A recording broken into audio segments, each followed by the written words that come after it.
Salut,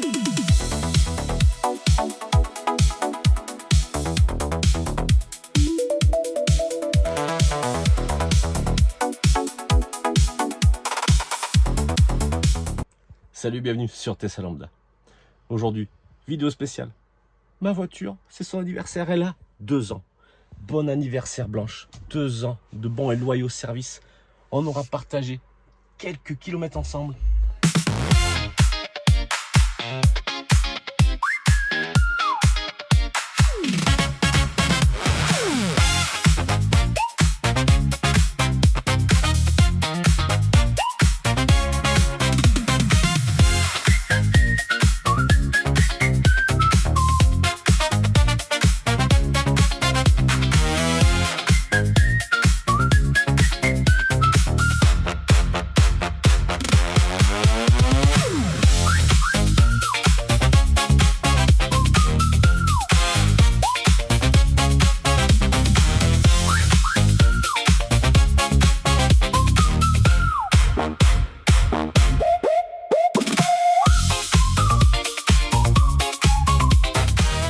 Partagé 43 271 km en 2 ans. Toujours un régal. Voilà, je coupe court. Il n'y a pas grand chose à dire de plus. J'adore ma voiture. Elle est topissime. Donc on va faire un petit peu le tour de ce que j'ai eu, de ce que j'ai fait, de ce que j'en pense. Peut-être, on va dire, pas des déboires, mais on va dire des déceptions que je peux avoir. Et aussi des choses où que je ne m'attendais pas et que finalement c'est génial. Alors évidemment, avant toute chose, n'hésite pas à partager, like, abonne-toi à cette petite chaîne, on va essayer de la faire grandir. Si t'aimes l'actualité Tesla et les voitures électriques en général, tu es sur la bonne chaîne. Bon, là, pas de prise de tête, il n'y a pas de partenariat, rien. Je partage juste ma petite vie et quelques petites actualités autour de la voiture électrique. Donc évidemment, c'est pas un truc, je fais pas des vidéos tous les jours, mais j'essaye d'en faire assez régulièrement en tout cas. Alors cette voiture, Blanche, je l'ai achetée il y a 2 ans, le 17 août 2024. J'ai été la chercher à Lyon. Je vais vous foutre quelques petites photos avec la musique pour vous montrer un petit peu les différents endroits que j'ai fait avec cette voiture. J'étais à Lyon la chercher. Ensuite, j'étais à Monaco, en Italie, en bord de mer, en montagne. J'étais sur Paris. Bref, cette voiture a quand même pas mal roulé sur différents endroits de la montagne, de la petite route, de l'autoroute, beaucoup d'autoroutes quand même. Et tout simplement, c'est génial. Allez, point positif, point négatif. Rapidement. Point positif, il y en a beaucoup. La connectivité, la facilité d'utilisation. L'environnement pour tous les jours, c'est une voiture hyper agréable, clim, chauffage, t'as compris quoi, c'est vraiment une voiture que j'adore. Tout ce qui est recharge, enfin supercharge avec les réseaux de superchargeurs de Tesla, il n'y a pas plus simple. Planificateur, hyper fiable, hyper pratique. Tout le fonctionnement et l'utilisation en fait de la voiture a été fait pour que ce soit simple, sans prise de tête. Il n'y a pas d'entretien requis, les garanties fonctionnent même si tu n'as même pas ta voiture, faire des entretiens. Il n'y a aucune autre marque qui le fait. Comme moi je vois la voiture à ma femme, tous les ans il faut l'amener, on paye entre 180 et 300 ou 400 euros de révision où ils font que dalle. C'est quand même extraordinaire. La Tesla, tu n'as pas besoin. Au bout de 4 ans, en fait de garantie, je ferai un petit check-up et comme ça ils changeront ce qui a changé en tout ce qui est rotule et compagnie. Encore un point positif, la puissance. C'est une puissance qui est instantanée. Pour les déplacements, point de vue sécurité, c'est top. Elle fait 300 chevaux je crois. Parce que c'est pas trop bien communiqué, mais t'appuies, ça part, et au moins tu veux doubler, il n'y a pas de problème, l'insertion est facile. Et t'as pas de surprise, malgré que ce soit une propulsion, tu pourras avoir peur, mais bon, l'électronique gère tellement bien qu'il n'y a pas de souci. Point négatif, oui, parce qu'il y en a pour ma part, c'est plutôt l'autonomie. C'est la petite batterie, 60 kWh. Donc oui, effectivement, ça peut être un peu juste quand tu commences à partir dans des régions où il n'y a pas beaucoup de chargeurs. Bon, maintenant, on est quand même relativement bien fourni, mais voilà, ça, je le mets quand même dans les points négatifs, parce que ça peut être limite, je comprends et je le conçois. Donc je pense que la batterie en grande autonomie, la long range, aurait été plus intéressante là-dessus. Ensuite, qu'est-ce qu'il y aurait comme point négatif? En point négatif, c'est plus le regard, pas le regard des gens, mais ce que les gens pensent de Tesla et du propriétaire de Tesla. Tu achètes la voiture, tu n'achètes pas par rapport à celui qui est PDG comme Elon Musk. Voilà, j'achète la voiture pour la voiture en elle-même, parce que Tesla, c'est connu par rapport à leur fiabilité et surtout, ils sont arrivés dans l'électrique, c'était les pionniers. Et les pionniers, c'était les premiers. Ils ont toujours été doués, bons. Donc c'est pour ça aussi que je prends Tesla, parce que tu sais qu'avec ça, t'es pas emmerdé. Le SAV. Donc moi, pour l'instant, touchant du bois, c'est du faux, mais c'est pas grave. Je n'ai pas trop eu besoin d'y aller. Mais comme mon père en a été, c'est un peu compliqué parce que par chez nous, il n'y en a pas. On a plus de 200 bornes de n'importe quel point de Tesla Center. Donc quand tu as un souci, il faut y aller. Sachant qu'ils ont arrêté les unités mobiles des rangers, c'est-à-dire une petite connerie, pour le moment, il n'y a plus personne qui vient. Donc ça te fait te déplacer, il n'y a pas de concession. Bon, je te fais un petit... Bon, elle est dégueulasse, je vais te la montrer, mais... Il y a des choses nouvelles. Le béquet que j'ai mis il n'y a pas très longtemps. Les feux teintés noirs. J'ai mis les coques. Bon, ça à l'intérieur, les LED sont en train de se casser la gueule, c'est de la merde. AliExpress, je vais les enlever, je pense. Coque de rétro noir. Je trouve que c'est quand même beaucoup plus joli, ça va bien avec l'ensemble. Une petite lame. J'ai essayé de la prendre la plus petite possible. C'est un bordel. On voit pas. De toute façon, tu l'as en photo sur la voiture. Et le plus gros du cadeau que j'ai fait cette année pour ces 2 ans, ce sont les jantes. C'est des Uber Turbine, type performance quoi, en 20 pouces. Je vais certainement repeindre les étriers, peut-être pas en rouge parce que j'ai pas envie de faire une copie performance vu que c'en est pas une. Peut-être une autre couleur ou noire. Bref, à voir. Dites-moi ça en commentaire. Avec des bons pneus Michelin Pilot Sport 5 énergie. Franchement, je consomme vraiment pas beaucoup avec. Donc la voiture est à assez bon état, mis à part ici. Donc là elle est sale, forcément. Et de l'autre côté c'est encore pire, il y a plein d'impact, la peinture a sauté. C'est un peu le défaut de ces voitures parce que tu as les roues avant qui balancent tout dessus. L'intérieur. On est parti plusieurs jours à la mer. Donc bon, la voiture, elle vit quoi. Toujours en bon état. Rien de particulier. Tout fonctionne évidemment. Les sièges avant, bah là, et de la terre, on était à la mer là. Les sièges sont toujours bons. Tu vois, en 2 ans, peut-être des petites pliures ici. En même temps, j'ai mon gros cul qui est posé là.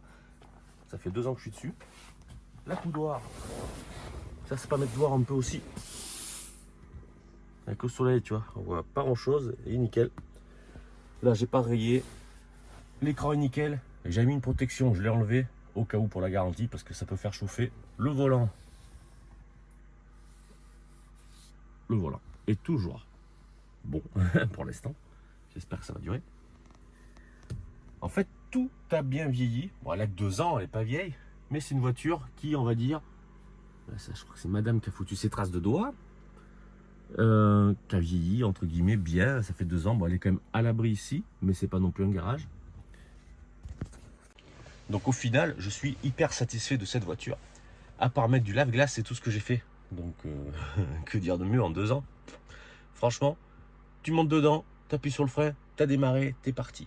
Donc oui, Tesla, franchement, c'est génial. Bien sûr, d'autres voitures sont très bien. L'univers Tesla, c'est un peu comme Apple. C'est assez spécifique, assez simple. Tout est bien pensé. Il n'y a pas besoin d'avoir quelque chose de ou puissant pour essayer de compenser quelque chose. Non, tout logiciel, alors, il fonctionne.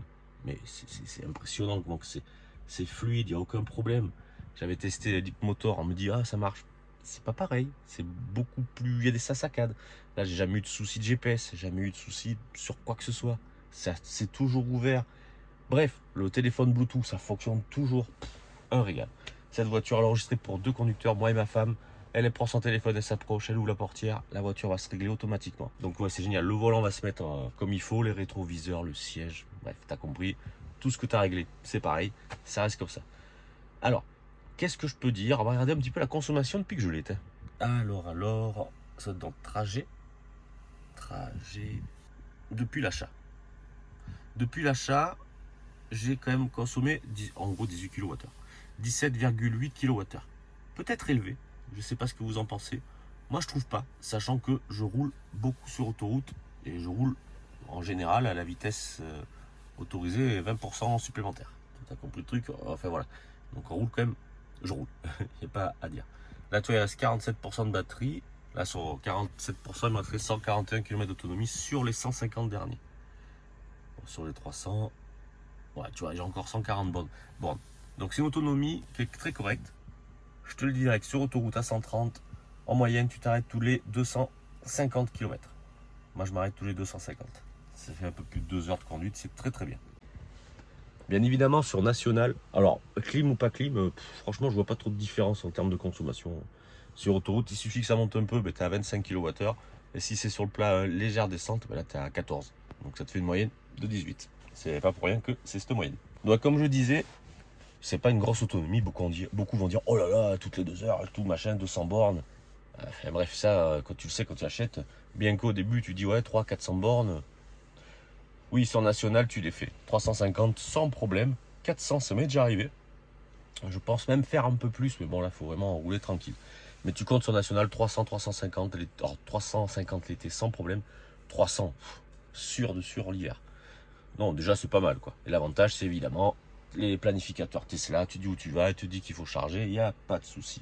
Et maintenant qu'ils ont intégré Grok, c'est encore plus simple, tu as juste à lui parler et ça se fait tout seul. Donc oui, forcément retour extrêmement positif, c'est même pas positif, c'est extrêmement positif. J'adore ma quête. Pourquoi? Comme je l'ai dit, pour la simplicité, tu ouvres la portière, la voiture est connectée, il n'y a pas à faire quoi que ce soit. Tu peux, moi qui adore rouler les vitres ouvertes quand il fait beau, tu ouvres ta portière, tu appuies, ça ouvre les vitres. Tu n'as pas besoin d'appuyer sur un bouton pour démarrer, pour ouvrir les vitres. Tu rentres dedans, tu as la radio qui est déjà active, sous un podcast qui est déjà actif et il se reprend là où il s'était arrêté au moment où tu as fermé la voiture. Enfin, où elle s'est fermée toute seule parce que c'est même pas toi qui la ferme. Non, non, top. J'ai rien à dire de plus que c'est vraiment génial. Si vous hésitez, vous essayez Tesla, je pense que vous n'allez pas être déçu. Évidemment, les gros rouleurs qui ont l'habitude de jamais s'arrêter et de se pisser dessus avec une couche, ou même sans couche, après chacun est libre de faire ce qu'il veut, pourquoi pas. Vous allez être déçu parce que vous n'allez pas pouvoir faire 1000 km d'affilée, même pas 500. Donc oui, il va falloir s'arrêter pour recharger et vous pouvez tout à fait continuer à vous pisser dessus à côté de la voiture. Ça fonctionne aussi, tu vois. T'en penses ce que tu veux. Mais voilà, bon, évidemment, moi aussi, à l'époque, je faisais le trajet 300 bornes d'affilée. 300, ça commençait déjà à tirer. Donc au final, m'arrêter toutes les 2 heures, 2 heures et demie, 10 minutes, un quart d'heure pour recharger, ça va. Je bois un café, le petit pissou dans une toilette ou dehors, même pas besoin de se pisser dessus, c'est génial. Et tu repars sur la route pour 2 heures de plus. Donc ouais, tu traverses la France, tu fais 3 arrêts et puis voilà quoi. Peut-être 4 et encore pas sûr. Non, franchement, top. Est-ce que je reviendrai au thermique? Pour le moment, non, mis à part une voiture d'exception, Porsche ou quoi, à voir. C'est un jour j'aurai les moyens. Mais sinon, non, pour tous les jours, c'est top parce que tu peux partir en vacances, tu peux dormir, je peux tracter, je fais de tout avec cette voiture. Ça va être la voiture plaisir, parce que quand tu as une sono de dingue, puis j'ai un caisson, machin, tu peux tracter, donc voiture pratique, et tu peux partir en vacances. Donc c'est vraiment voiture après familiale. C'est pour cela aussi que j'ai choisi le modèle Y pour sa polyvalence. Et là, on ne peut pas dire l'inverse, c'est hyper polyvalent. Beaucoup mieux que le modèle 3 qui a le petit coffre qui peut gêner, en tout cas pour ma part. Mais qui est aussi une excellente voiture et surtout beaucoup plus efficiente avec une consommation encore plus basse. Donc si jamais ça vous intéresse de rouler et d'avoir quelque chose qui peut tenir plus, tu pars sur un modèle 3 et là, tu es tranquille.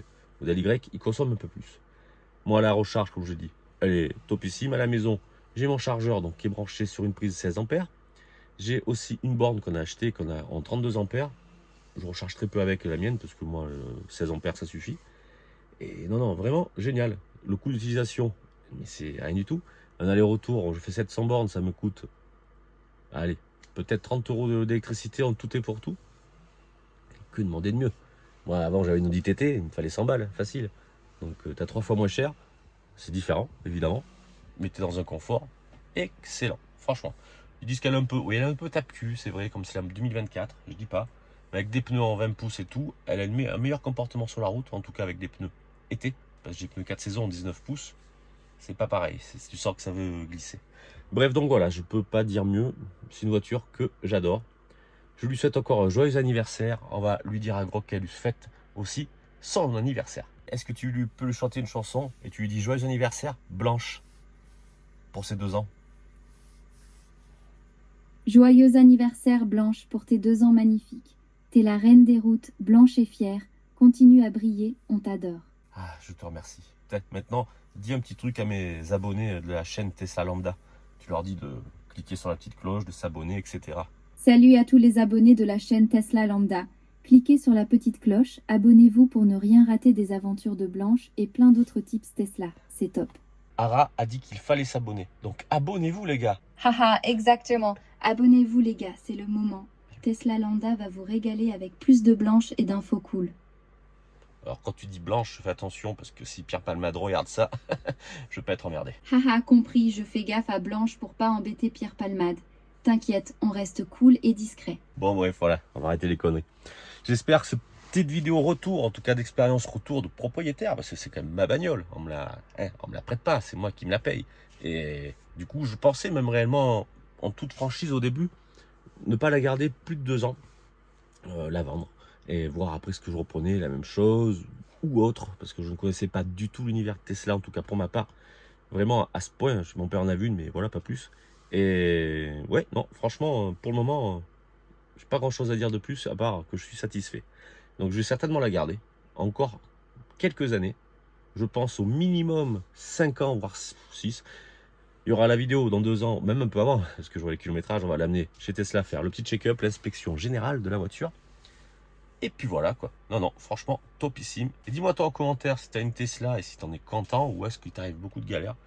J'espère pas pour toi, en tout cas moi je croise les doigts pour que ça continue comme ça. Allez, comme on a dit et comme Ara a dit, abonnez-vous, likez, partagez, donnez de la force à ma chaîne Tesla Lambda. Et on se dit bien entendu à la prochaine, à très bientôt même normalement, pour une nouvelle vidéo. Alors, on va parler d'ailleurs de la voiture à mon père. Vous allez voir, c'est comique. Allez, ciao.